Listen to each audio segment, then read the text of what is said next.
Classes के इस digital मंच पर आपका स्वागत है और मेरा नाम है बलराम योगी। और पिछली क्लास में मैंने आपको जयपुर के इतिहास के बारे में बताया था और मैंने आपको जो लास्ट क्लास थी उसमें माधो सिंह सेकंड के बारे में आपको बताया था कि माधो सिंह सेकंड को बब्बर शेर के नाम से भी जाना जाता है और उनके द्वारा अपनी 9 रानियों के लिए एक जैसे 9 महलों का निर्माण नारगढ़ दुर्ग या सुदर्शनगढ़ दुर्ग जयपुर में करवाया गया था। उसके अलावा मैंने आपको बताया था कि 1904 में डाकतार तथा जो डाक टिकट है इसका प्रचलन सबसे पहले माधो सिंह सेकंड के शासनकाल में शुरू हुआ था। और मैंने आपको ये भी बताया था कि पंडित मदन मोहन मालवीय को बनारस हिंदू विश्वविद्यालय के लिए 5 लाख रुपए भी माधो सिंह सेकंड के द्वारा प्रदान किए गए थे। उसके आगे अगले जो राजा बनते हैं उनका नाम है मानसिंह द्वितीय और मानसिंह जो द्वितीय थे ये एकीकरण के समय राजस्थान के शासक रहे थे और इनको आजीवन राजप्रमुख बनाया गया था। तो इस प्रकार से मैंने आपको जयपुर का इतिहास पढ़ाया था। तो आज अपन एक नए टॉपिक के बारे में शुरुआत करने वाले हैं और टॉपिक का नाम है जालोर के सोनगरा चौहान, यानी जालोर में चौहान वंश की किस ब्रांच का शासन था। जैसे मैंने जब आपको सिरोही पढ़ाया था तो मैंने आपको बताया था कि वहाँ पे देवड़ा ब्रांच का शासन हुआ करता था। उसके अलावा जैसे अपन बात करें ये जो जालोर के जो चौहान हैं ये कौन से चौहान हैं, सोनगरा चौहान। तो आज अपन इस सेशन में किस प्रकार से जालोर में चौहान वंश की स्थापना हुई और इस प्रकार से अपन को इस जालोर का प्राचीन नाम जाबालीपुर मिलता है और कौन कौन से स्रोतों से अपन को ये जानकारियां प्राप्त होती है, इनके बारे में आज अपन इस सेशन में चर्चा करने वाले हैं। तो आप लोग ज्यादा से ज्यादा इस चैनल को सब्सक्राइब करें और अपने दोस्तों के साथ में शेयर करें और आने वाली प्रतियोगी परीक्षाओं के लिए आप अपने आप को प्रिपेयर्ड रखें। तो आज अपन पढ़ने वाले हैं जालोर के बारे में। जालोर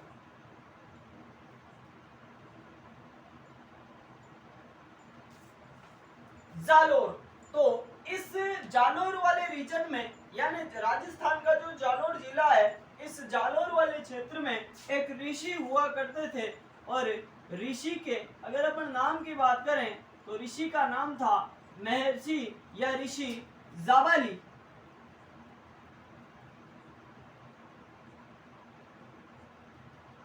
यानी मैं आपको क्या बता रहा हूँ तो जालोर में एक ऋषि हुआ करते थे और ऋषि का नाम था महर्षि जाबाली या ऋषि जाबाली और इसी ऋषि जाबाली के नाम पर इस क्षेत्र का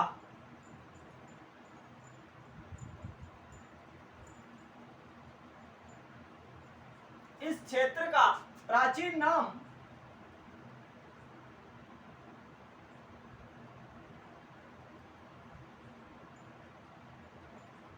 जाबालीपुर पड़ा।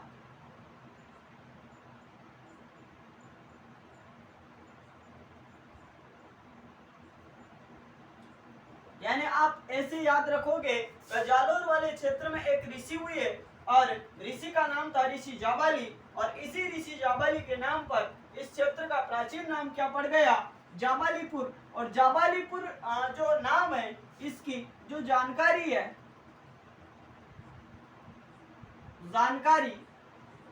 वो जानकारी मिलती है अपन को बिजोलिया शिलालेख से।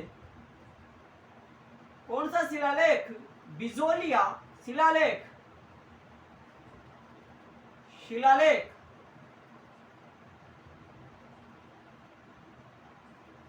और जब मैंने आपको अजमेर सांबर पढ़ाया था उस समय आपको बताया था ये बिजोलिया शिलालेख सोमेश्वर के टाइम पे उत्कीर्ण किया गया था, जिसके जो रचयिता थे वो कौन थे, गुणभद्र थे। तो इसी बिजोलिया शिलालेख के आधार पर ऐसा माना जाता है कि जो जालोर है इस जालोर का प्राचीन नाम क्या था, जाबालीपुर। ये इसके बाद में अगर अपन आगे बात करें तो ये जो जालोर है ये जो जालोर है, इस जालोर में वर्तमान में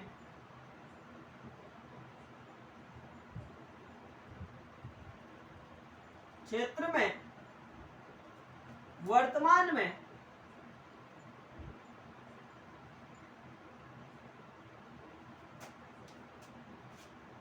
जाल वृक्ष की अधिकता के कारण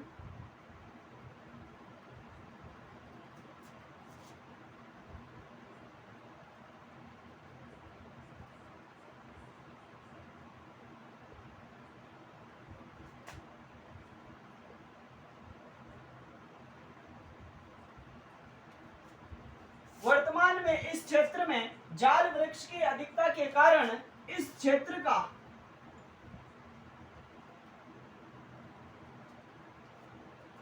वर्तमान नाम जालोर पड़ा।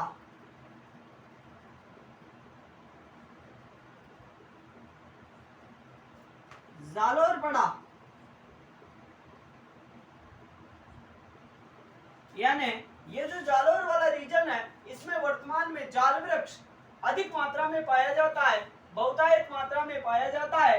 इसी कारण इसका वर्तमान नाम क्या हो गया? जालोर। आगे बात करें अपन, तो ये जो जालोर जो रियासत थी, तो इस जालोर रियासत के अगर अपन दुर्ग की बात करें, तो जो जालोर दुर्ग आता है,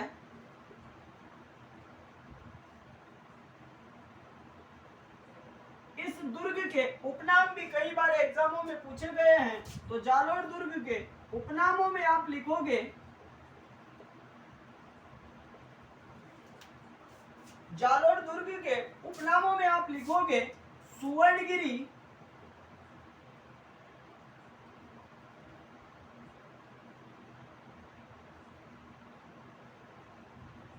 कांचनगिरी,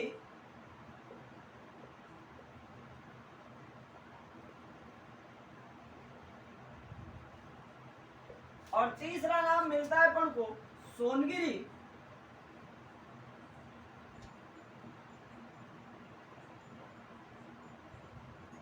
यानी जालोर दुर्ग के तीन उपनाम है, सुवर्णगिरी, कांचनगिरी और सोनगिरी। इसी कारण मैं स्टार लगा के यहाँ पे लिख देता हूं, इसी कारण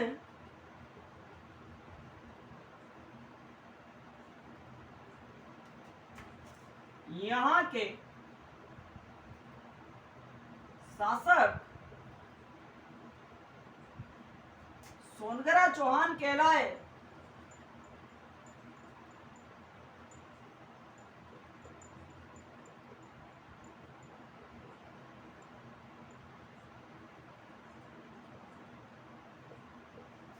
यानी बात करें कि इस जो जालोर दुर्ग आता है, इस जालोर दुर्ग के उपनामों में तीन उपनाम आते हैं, सुवर्णगिरी, कांचनगिरी और सोनगिरी। और सोनगिरी होने के कारण यहाँ के जो चौहान है या चौहान है, वो क्या कहलाए?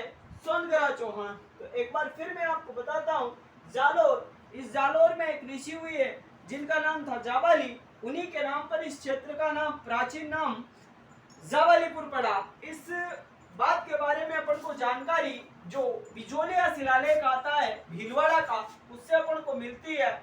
और इस जालोर वाले रीजन में वर्तमान में जाल वृक्ष अधिक मात्रा में पाया जाता है। इसी कारण इस क्षेत्र का वर्तमान नाम क्या पड़ा? जालोर पड़ा।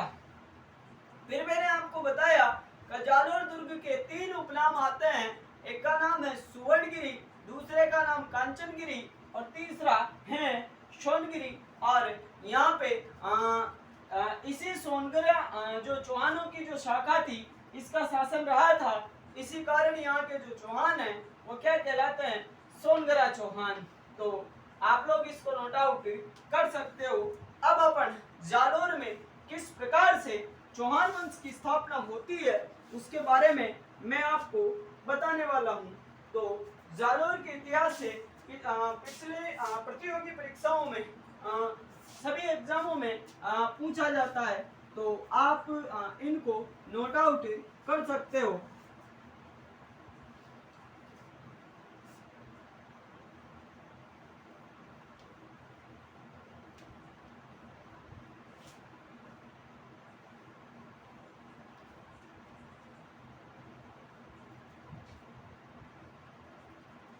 जालोर में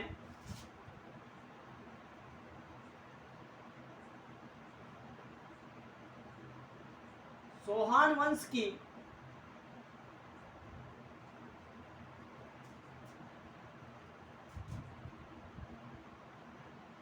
स्थापना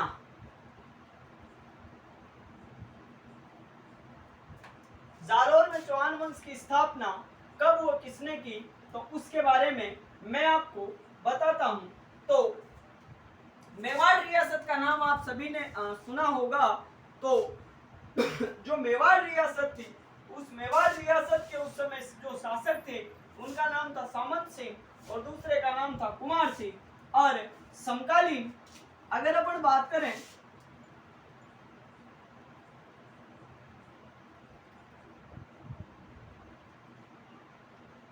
समकालीन नाडोल शासक,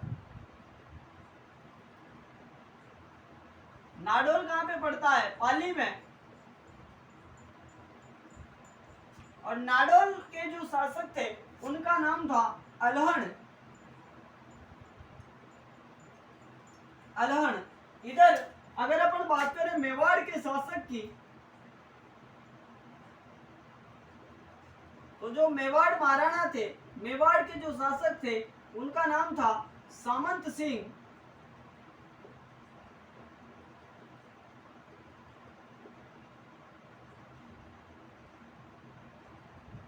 एक थे कुमार सिंह।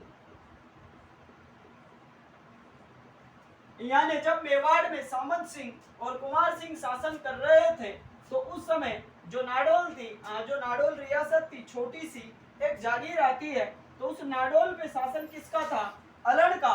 और अलड़ के पुत्र का नाम था कीर्तिपाल चौहान।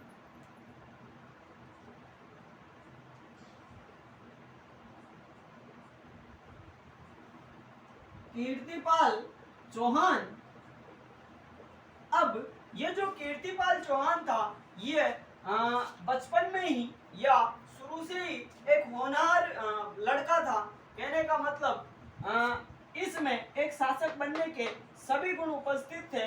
तो अलड़ ने सोचा कि क्यों ना अपनी जो जिम्मेदारी है वो अपने पुत्र कीर्तिपाल चौहान को सौंप दी जाए।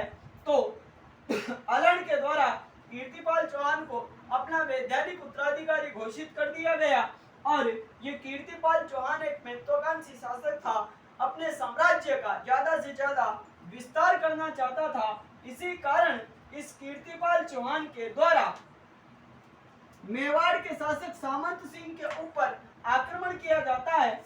यानी पहली बार जो ये कीर्तिपाल चौहान थे, इसके द्वारा आक्रमण किया गया किसके ऊपर, सामंत सिंह के ऊपर। और सामंत सिंह की इस युद्ध में हार हो जाती है और ये कीर्तिपाल चौहान इस युद्ध में विजयी रहता है। और कीर्तिपाल चौहान के द्वारा इस कदर आक्रमण किया गया कि सामंत सिंह को अपनी चप्पलें हाथ में लेकर भागना पड़ा था। लेकिन इस बात को देख रहा था कौन, कुमार सिंह। और कुमार सिंह ने अपने भाई की पराजय का बदला लेने के बारे में सोचा और अगले ही वर्ष कुमार सिंह के द्वारा सेना का संगठन किया गया। और सेना का संगठन करके वापस इस कीर्तिपाल चौहान के ऊपर क्या कर दिया गया, आक्रमण कर दिया गया। और जैसे ही इस कुमार सिंह के द्वारा इस कीर्तिपाल चौहान के ऊपर आक्रमण किया गया, तो इस युद्ध में इस कीर्तिपाल चौहान की क्या हो जाती है, हार हो जाती है। और ये कुमार सिंह इस युद्ध में विजयी रहता है। अब बंदा हारने के बाद में भागे तो कहां भागे, तो कीर्तिपाल चौहान इस नाडोल वाले रीजन को छोड़कर यहां से रवाना हुआ और कहां पे आ गया, जालोर। कहां पे आ गया, जालोर। और जालोर में कब आया ये, तो आप बताओगे 1182 ईस्वी को या 1100, आप बता सकते हो 1181 ईस्वी में जो कीर्तिपाल चौहान था, ये नाडोल का क्षेत्र छोड़कर जालोर में आ जाता है। और जालोर में इस प्रकार से ये चौहान वंश की स्थापना कर देता है। तो जालोर में चौहान वंश का संस्थापक कौन, अब आपको ये समझने में आ गया होगा कि कीर्तिपाल चौहान के द्वारा यहाँ पे सोनगरा चौहान शाखा को इस्टेब्लिश किया गया था। तो एक बार फिर मैं आपको बताता हूँ। उसके अलावा इस कीर्तिपाल चौहान की एक उपाधि मिलती है, यानी इस कीर्तिपाल चौहान की एक उपाधि मिलती है और उपाधि का नाम है,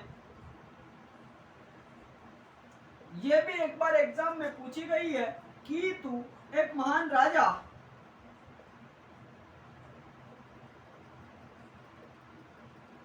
महान राजा। तो जालौर में चौहान वंश की स्थापना किसके द्वारा कब हुई? तो 1181 ईस्वी में हुई थी। मेवाड़ के शासक सामंत सिंह और दूसरे कुमार सिंह, समकालीन नाडोल के शासक अलण, और अलण के पुत्र का नाम था कीर्तिपाल चौहान। और कीर्तिपाल चौहान के द्वारा जो सामंत सिंह आते हैं इनके ऊपर अटैक किया गया और उस युद्ध में सामंत सिंह की हार हो जाती है। लेकिन कुमार सिंह अपने भाई की मतलब पराजय का बदला लेना चाहता था। इसी वजह से कुमार सिंह के द्वारा अगले ही वर्ष सेना का संगठन करके कीर्तिपाल चौहान के ऊपर आक्रमण किया गया और कीर्तिपाल चौहान उस युद्ध में डिफीट हो जाता है और नाडोल का क्षेत्र छोड़कर जालोर में भाग जाता है और जालोर में सोनगरा चौहान वंश की शाखा को इस्टेब्लिश करता है। उसके अलावा कीर्तिपाल चौहान की एक उपाधि आती है कि तू एक महान राजा। तो आप लोग इसको भी नोट आउट कर सकते हो। अब जालोर में अगले और कौन कौन से पराक्रमी शासक हुए थे और किन किन के साथ में उनके द्वारा युद्ध लड़े गए थे, तो उन सब बातों की अपन चर्चा करेंगे। वो चर्चा करेंगे अपन अगली क्लास में। तो आप लोग ज्यादा से ज्यादा इस चैनल को सब्सक्राइब करें और अपने दोस्तों के साथ में शेयर करें और अपना ये जो परिवार है इसको आप बढ़ाने की कोशिश करें। तो आज के सेशन को अपन यहीं पे विराम देंगे। तो आज की क्लास और अभी के लिए इतना ही। धन्यवाद। आपका दिन शुभ हो।